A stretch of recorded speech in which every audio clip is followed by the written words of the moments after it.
200 টাকার চ্যালেঞ্জ। এই 200 টাকায় আমি কি স্ট্রিট ফুড খেলাম সেই সব কিছুই আজকে ভিডিওতে আপনাদের সঙ্গে শেয়ার করব। তো প্রথমেই বলে দিই, এই চ্যালেঞ্জটি কমপ্লিট করতে আমরা কোথায় গিয়েছিলাম। আমরা গিয়েছিলাম হালিশহর বিডিআর মাঠ। এটি আমাদের বাসার থেকে অনেকটাই কাছে এবং সন্ধ্যার দিকে যথেষ্ট স্ট্রিট ফুডও পাওয়া যায়।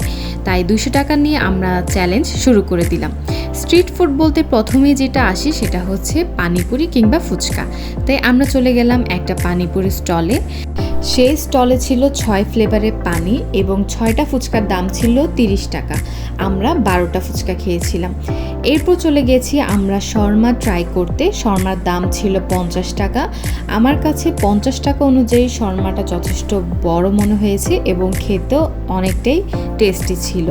সেটার সাথে ছিল 2 ধরনের সস, একটা টমেটো ক্যাচাপ এবং একটা মেয়োনিজ ছিল।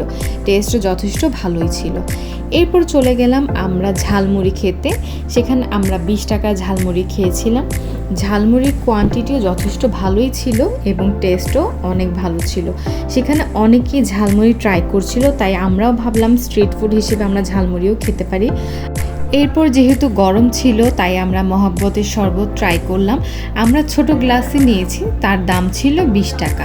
টেস্টটা মোটামুটি লেগেছে আমার কাছে, তবে কোয়ান্টিটি যথেষ্ট ভালো। এরপরে আমরা 2টা হাওয়াই মিঠাই কিনলাম, 2টার দাম ছিল 40 টাকা।